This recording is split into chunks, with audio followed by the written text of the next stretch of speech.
53 برس کی عمر میں آپ نے مکہ سے مدینہ کی ہجرت فرمائی اور 10 برس آپ نے مدینہ میں قیام فرمایا۔ 11 ہجری میں آپ حج کے لیے تشریف لے گئے اور یہ صورت آئی 11 تاریخ کو 11 حج کے ذوالحج، اذا جاء نصر اللہ والفتح۔ اس میں اشارہ تھا کہ میرے نبی آپ کا مشن مکمل ہو چکا ہے، اب آپ ہمارے پاس آنے کی تیاری فرمائیں۔ 29 محرم سفر، 29 سفر عصر کی نماز کے بعد ایک جنازہ تھا۔ اس جنازے کو پڑھانے کے بعد اس کو دفن کے لیے آپ جنت البقیع تشریف لے گئے۔ وہاں سے واپس ہونے لگے تو سر درد اٹھا اور وہ درد ایک دم بڑھنا شروع ہوا، اور اس دن باری حضرت عائشہ کے گھر کی تھی، تو آپ گھر میں تشریف لاتے لاتے درد کے ساتھ بخار، تیز درد، تیز بخار، اور 14 دن 12 ربیع 29 30 2 دن یہ اور 12 دن اگلے 14 دن آپ نے بیماری دیکھی، مسلسل سر درد اور مسلسل بخار۔ اور روزانہ آپ جب گھر بدلتے، اس وقت 9 بیویاں زندہ تھیں، تو آپ پوچھتے کل کس کی باری ہے، کل کس کی باری ہے؟ جی میمونہ کی ہے۔ اگلا دن کل کس کی باری؟ یہ حفصہ کی ہے۔ کل کس کی باری ہے؟ ام سلمہ کی ہے۔ تو بیگمات نے اس سے سمجھا کہ اللہ کے نبی یہ چاہتے ہیں کہ میں بیماری کے دن عائشہ کے پاس گزاروں، ورنہ آپ کو تو خود پتہ ہے کل کس کی باری ہے، پرسوں کس کی باری ہے، ترسوں کس کی باری ہے۔ تو حضرت میمونہ کے گھر میں آپ تشریف فرما تھے، تو ساری باقی 7 بیگمات جمع ہوئیں اور انہوں نے آ کے عرض کی، یا رسول اللہ، جب تک آپ بیمار ہیں آپ عائشہ کے پاس آرام فرمائیں، اور جب اللہ آپ کو شفا دے دے تو پھر ہماری ترتیب کو آپ دوبارہ شروع فرما دیں۔ تو آپ نے سب کا شکریہ ادا کیا، علی اور عباس کو بلایا، ان کے کندھوں پہ آپ نے یوں ہاتھ رکھے اور آپ کے پاؤں یوں زمین پہ لگ رہے، آپ پورا پاؤں نہیں لگا پا رہے تھے کمزوری سے، یہ پوزیشن تھی اس طرح۔ اور یہ پیر کا دن تھا، آپ حضرت عائشہ کے گھر میں داخل ہوئے اور اگلے پیر کو حضرت عائشہ کے گھر میں آپ اپنے اللہ کے پاس چلے گئے۔ آخری ہفتہ آپ نے حضرت عائشہ کے گھر میں گزارا۔ صحابہ ملاقات کے لیے حاضر ہوئے تو آپ ان کو دیکھ کے رونے لگے اور فرمایا کہ میں تمہیں اللہ کے سپرد کرتا ہوں، اللہ تمہاری حفاظت کرے، اللہ تمہارا ساتھی ہو، آواکم اللہ، حفظکم اللہ، نصرکم اللہ، بہت دعائیں دیں۔ آپ کے جانے میں 5 دن باقی تھے، تو آپ نے فرمایا مجھے 7 کنوؤں کے پانی سے غسل کرواؤ۔ تو 7 کنوؤں سے پانی لایا گیا مشکیزوں میں بھر کے۔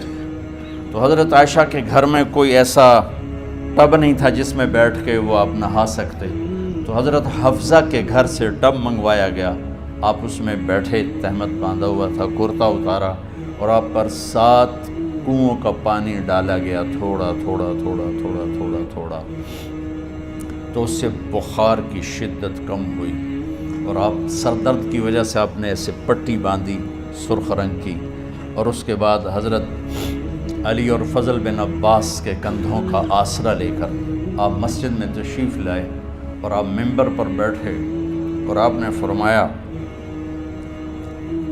لوگوں میرے جانے کا وقت آ چکا ہے، میں نے کسی پر زیادتی کی ہو، کسی کو تھپڑ مارا ہو، کسی کو چھڑی ماری ہو، کسی کا حق دبایا ہو، تو میں اپنی جان کے ساتھ، مال کے ساتھ حاضر ہوں، مجھ سے یہیں بدلہ لے لو، آخرت میں میرے خلاف کوئی دعویٰ نہ کر، میں آخرت کے حساب کو برداشت نہیں کر سکتا۔ جن کے طفیل لوگوں کا حساب معاف ہوگا، جن کی طفیل، جن کی شفاعت پر لوگ بے حساب جنت میں جائیں گے، وہ روتے ہوئے فرما رہے ہیں کہ میں آخرت کے حساب کو نہیں دے سکتا۔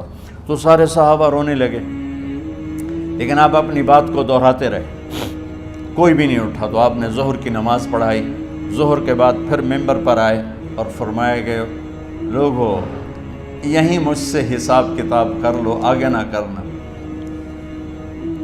بتاؤ میں نے کسی کا کوئی حق دینا۔ ایک صحابی کھڑے ہو، یا رسول اللہ آپ نے میرے 3 روپے دینے ہیں، 3 درہم۔ تو آپ نے فرمایا دینے ہوں گے ضرور، پر مجھے یاد نہیں، بتاؤ کہ کس طرح دینے ہیں؟ کہ یا رسول اللہ آپ کے پاس سائل آیا تھا، آپ سے مانگا، آپ کے پاس تھے نہیں، تو آپ نے مجھ سے کہا تیرے پاس کچھ ہیں؟ تو میرے پاس 3 درہم تھے، تو آپ نے فرمایا تو دے دے، میں بعد میں ادا کر دوں گا۔ تو ہاں یاد آ گیا۔ تو میرے گھر کے نبی میں، میرے نبی کے گھر میں تو تیل نہیں تھا، ایک چھٹانگ جس سے چراغ جلتا، پیسہ کہاں سے آتا؟ تو آپ کے سامنے آپ کے کزن فضل بن عباس کھڑے تھے۔ آپ نے فرمایا فضل میرا قرضہ ذمے لیتے ہو؟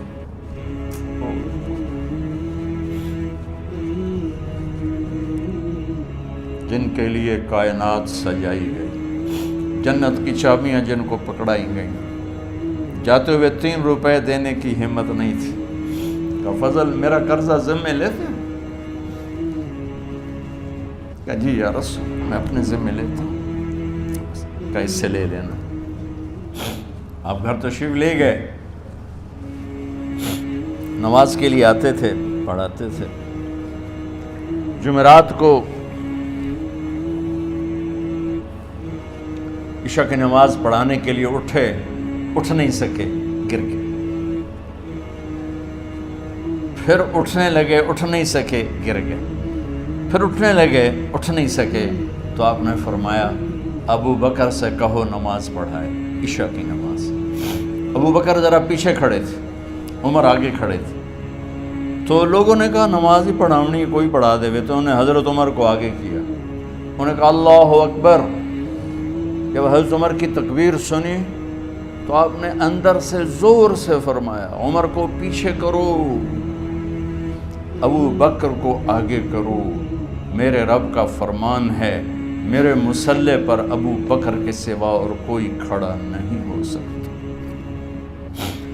جمعرات کی عشاء، جمعہ ہفتہ اتوار کی 15 نمازیں اور پیر کی فجر کی 16 اور جمعرات والی 17 نمازیں ابو بکر نے پڑھائیں میرے نبی کی موجودگی میں۔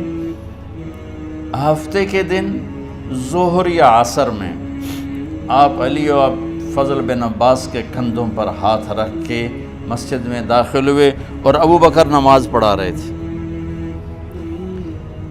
ادھر محسوس ہوا کہ اللہ کے نبی آ رہے ہیں، تو ابو بکر نے یوں پیچھے ہٹنا شروع کیا تاکہ مصلی سے ہٹ جائیں۔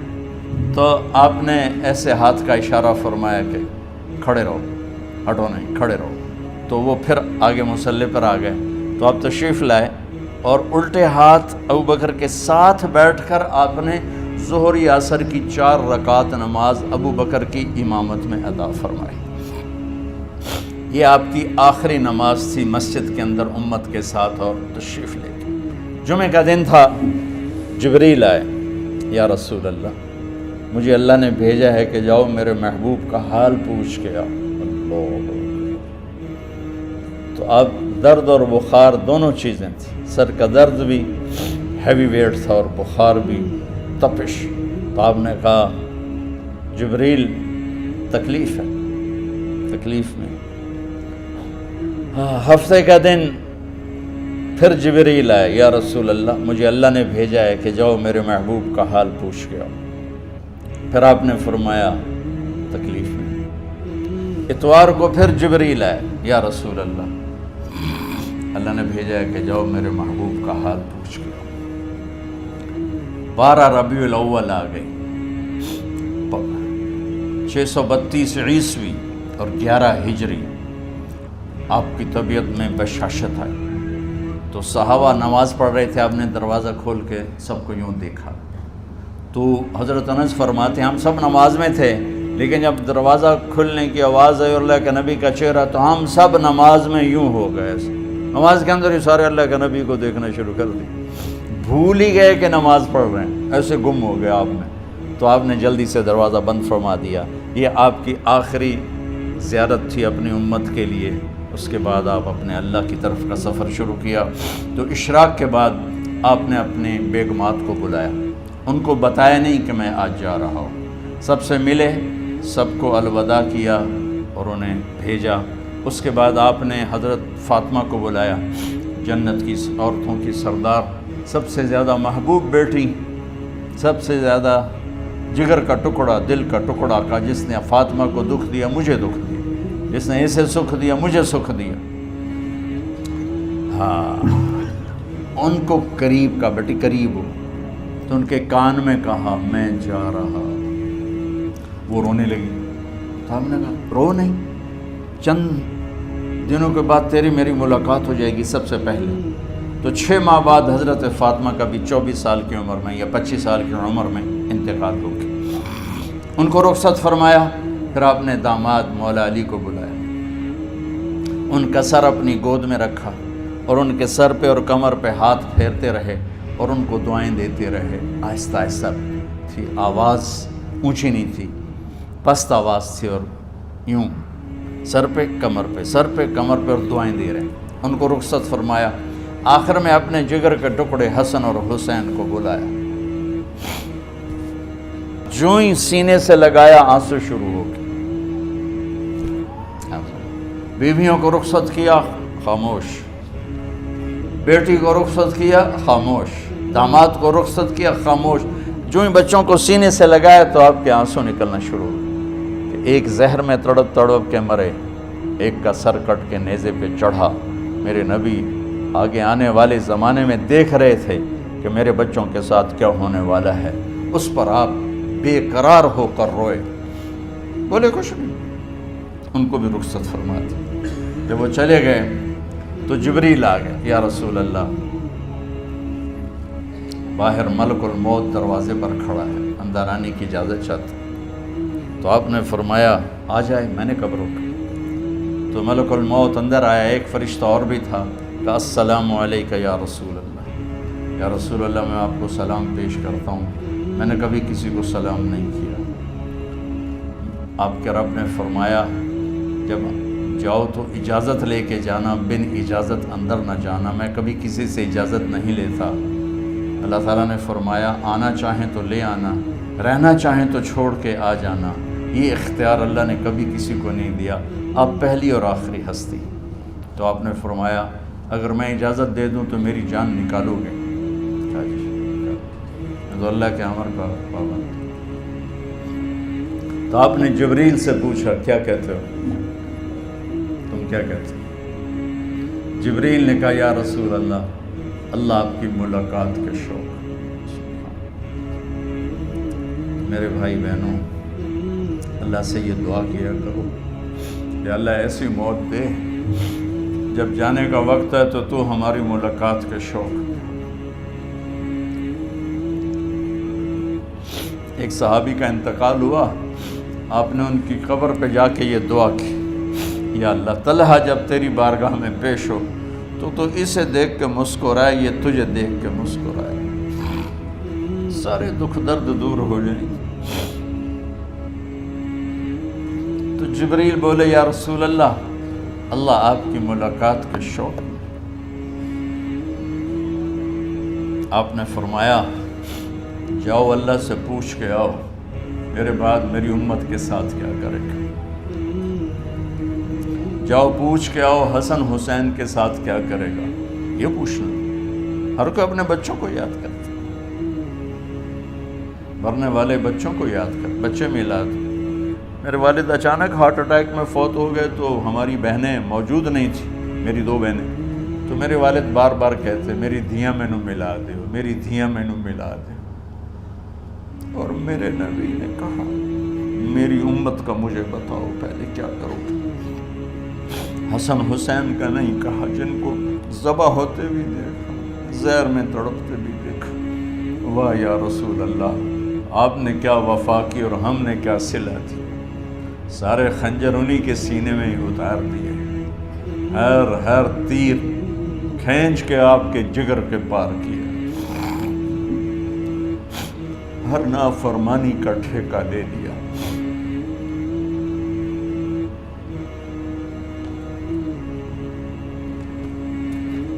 آؤ پوچھ کے آؤ میرے بعد میری امت کا کیا کرے گا. تو جبریل جا کر پیغام لائے کہ اللہ تعالیٰ فرما رہے ہیں ہم آپ کی امت کو تنہا نہیں چھوڑیں گے. میرے رب کی عزت کی قسم خواتین و حضرات، میرے رب کی عزت کی قسم، میرے نبی یہ بات نہ اٹھاتے تو کوئی ہم میں خنزیر بنتا، کوئی بندر ہو جاتا، کوئی کتا ہو جاتا، کوئی سانپ بچھو بن جاتا. اس کملی والے پہ درود و سلام پڑھو جس نے اولاد کو پیچھے کر کے تمہیں اللہ سے مانگا. جب تک اللہ نے یہ نہیں کہا کہ آپ کی امت کے بارے میں راضی کر دوں گا، آپ نے فیصلہ نہیں کیا کہ چلو ملک الموت اللہ کی تقدیر کو پورا کر. اور جاتے ہوئے 2 نصیحتیں فرمائیں، وہ بھی بچوں کے لیے نہیں، بیویوں کے لیے نہیں، امت کے لیے. الصلاۃ وما ملکت ایمانکم، اے میری امت نماز نہ چھوڑنا، نوکروں سے اچھا سلوک کر. حقوق اللہ نماز، حقوق العباد غریب لوگ، اور فرمایا غریبوں پہ ترس کھانا، اپنے نوکر ملازم غلاموں پہ ترس کھانا، اور نماز نہ چھوڑنا، نماز نہ چھوڑنا، نماز نہ چھوڑنا، نماز آخر الفاظ سے نماز نہ چھوڑنا، نماز نہ چھوڑنا، نماز نہ چھوڑنا. اور اب حضرت عائشہ کے سینے پر اس طرح نیم دراز تھے. حضرت عائشہ یوں سیدھا بیٹھی ہوئی تھی. اب فرمایا کل مجھے فخر حاصل ہے، مات فی سحری و نحری، میرے نبی نے میری گردن اور سینے کے درمیان اللہ کو جان پیش کی. آپ اس طرح نیم دراز تھے.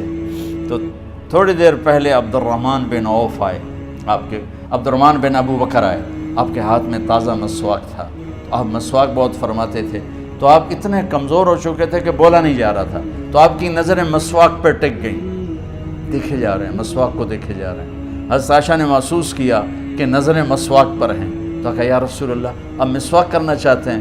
تو آپ نے تو حضرت عائشہ نے اب بھائی سے لے کر وہ لکڑی اور اپنے منہ میں چبائی اور آپ کے منہ میں اس طرح کر کے خود چلائی. کہا میں وہ خوش قسمت ہوں جس کا لعاب آخری غذا تھی جو میرے نبی کے منہ میں گیا، وہ حضرت ام عائشہ کا لعاب مبارک تھا. اور پھر اس کے بعد اگلا یہ سارا واقعہ ہوا. تو آپ نے کہا الصلاۃ وما ملکت ایمانکم، ایک نماز نہ چھوڑنا، ایک اپنے نوکر نوکرانی غلاموں سے اچھا سلوک کرنا، اور پھر اللہم الرفیق الاعلی، یا اللہ بلا لے. جب آپ نے اعلان کیا کہ چلو تقدیر کو پورا کرو، تو جبریل بھی غمگین ہو کر کہنے لگے یا رسول اللہ پھر میرا بھی آج دنیا میں آخری دن ہے، آج کے بعد میں بھی کبھی اس دنیا میں لوٹ کے نہیں آؤں گا. یعنی وحی کے ساتھ آپ کی آنکھیں بند ہوئیں. حضرت عائشہ رضی اللہ تعالیٰ عنہ کی چیخ نکلی تو ساری بیگمات دوڑی آئیں. تو آپ کی منزل پوری ہو چکی تھی. تو آپ کو لٹایا گیا اور چادر ڈال دی گئی. ابو بکر رضی اللہ تعالیٰ عنہ اپنی دوسری بیگم کے پاس گئے تھے عوالی، 3-4 میل. پتہ چلا تو وہاں سے گھوڑے پر وہ دوڑتے ہوئے آئے اور آ کر آپ کے ماتھے سے چہرے سے کپڑا ہٹایا اور آپ کے ماتھے پر بوسہ لیا. تو آپ کے آنسو ماتھے پر گرے. کوا و نبیہ و خلیلہ و صفیہ، ہائے میرا نبی، ہائے میرا دوست، ہائے میرا خلیل، ہائے میرا جگر. کہ یا رسول اللہ آج کے بعد آپ کوئی دکھ نہیں دیکھیں. جب آپ درد سے بے قرار تھے اور بی بی فاطمہ رضی اللہ تعالیٰ عنہ ساتھ بیٹھی تھیں، تو آپ کی بے قراری کو دیکھ کر وہ رونے لگی کہ ہائے میرے ابا کا درد، ہائے میرے ابا کا درد. تو میرے نبی نے کہا ما علی ابی کی کرب بعد اليوم، بیٹی آج تیرے باپ کے دکھ کا آخری دن ہے، آج کے بعد کوئی دکھ نہیں دیکھیں گے. تو صدیق نے کہا آپ آج کے بعد کوئی دکھ نہیں دیکھیں گے. اب تشریف لے گئے مسجد میں تو کوہرام مچا ہوا تھا، کچھ گمسم تھے، اور عمر رضی اللہ عنہ تلوار اٹھائے ہوئے تھے. جو کہے گا اللہ کا نبی فوت ہو گیا میں سر اڑا دوں گا، وہ فوت نہیں ہوئے، وہ اللہ کے پاس گئے.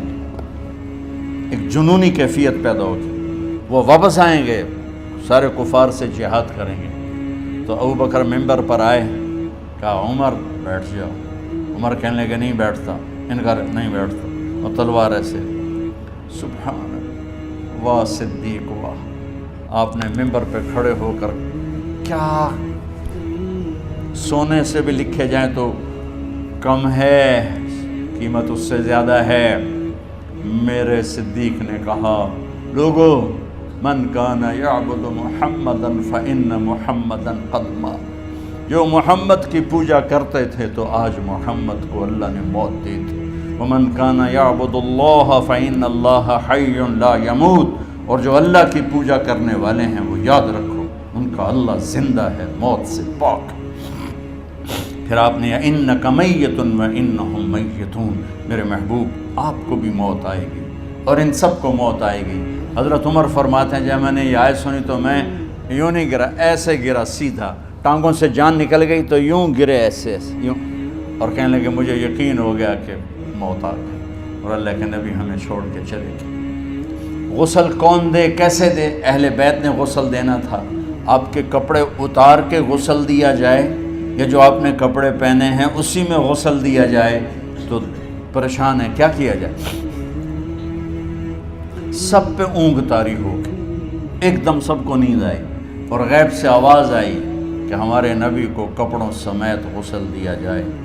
آپ کے بدن مبارک سے کپڑا نہیں اتارا، کوئی اتارے نہیں، تو اس آواز پر سارے بیدار ہوئے۔ تو حضرت عباس، فضل بن عباس، شقران آپ کے غلام، اور اسامہ بن زید اور علی بن ابی طالب آپ کو غسل دینے والے تھے۔ حضرت علی آپ پر پانی ڈال رہے تھے اور فضل بن عباس جسم کو مل رہے تھے، اور حضرت علی ساتھ ساتھ روتے ہوئے یا رسول اللہ آپ نے ہی ہمیں صبر کا حکم دیا، اگر آپ ہمیں صبر کا نہ کہتے تو آج ہم دنیا کو رو کے دکھاتے، اور آج ہم دنیا کو اپنا غم دکھاتے کہ کس طرح غم کیا جاتا ہے۔ اور یا رسول اللہ آپ کے جانے پر وہ نقصان ہے جو قیامت تک نہ پہلے ہوا نہ بعد میں ہوگا کہ آپ کے بعد نبوت کا دروازہ بند ہو گیا۔ اس طرح پانی بھی ڈال رہے تھے اور روتے بھی جا رہے تھے، اور فضل بن عباس وہ آپ کے پہلو بدل کر ہاتھ مل رہے تھے، ہاتھوں سے مل رہے تھے۔ قبر کے کھودنے کا وقت آیا تو وہ لحد ہوتی ہے، کھڈا کھود کے پھر سائیڈ میں کھڈا کھودا جاتا ہے، اور ایک ہوتا اسٹریٹ جیسے ہمارے ہاں ڈال کے اوپر وہ سلیب ڈال دیتے ہیں، تو کیسے بنائی جائے؟ تو ابو طلحہ رضی اللہ تعالیٰ عنہ قبر بناتے تھے وہ والی لحد والی، تو فرمایا جو پہلے آ جائے گا نا وہی قبر تیار کر لے۔ تو ابو طلحہ پہلے آ گئے تو لحد والی قبر تیار کی گئی، اور آپ کے کفن دینے کے بعد وہی وہ سب چلے گئے۔ اس کے بعد باری باری اہل بیت، ان کی خواتین، ان کے بچے، پھر مہاجرین، ان کے خواتین، ان کے بچے، ان کے نوکر، پھر انصار، ان کی خواتین، ان کے بچے، ان کے نوکر۔ تو پیر اور منگل یہ 2 دن سارے گزر گئے، اور منگل کو عشاء کے بعد جا کر یعنی بدھ کی رات آپ کی تدفین کا وقت آیا۔ تو جب آپ کو قبر میں اتار دیا گیا تو مغیرہ بن شعبہ رضی اللہ عنہ کھڑے تھے، انہوں نے اپنی انگوٹھی اتار کے اندر پھینک دی لحد۔ تو پھر کہنے لگے علی کہ میری انگوٹھی نیچے گر گئی ہے، اٹھا لوں۔ ایک بہانہ کیا نبی کو بوسہ لینے کا، انگوٹھی پھینک کر فرمانے لگے علی وہ میری انگوٹھی گر گئی ہے، اٹھا لوں۔ سب دیکھ رہے تھے کہ پڑی ہو کہاں اٹھا لو، تو انگوٹھی کیا اٹھانی تھی، نیچے جا کر اللہ کے نبی کو لپٹ کے اور دھاڑ دھاڑ رونا شروع کیا۔ سب صحابہ کی چیخیں نکال دی۔ انگوٹھی تو ایک بہانہ ہی تھا، آخری شخص جس کا جسم نبی کے جسم سے ٹچ ہوا وہ مغیرہ بن شعبہ ہے۔ تو پھر سب نے شور مچایا کہ باہر نکالو، باہر نکالو، باہر نکلو۔ باہر نکلے تو اینٹیں لگائی گئیں، پھر مٹی ڈالی گئی۔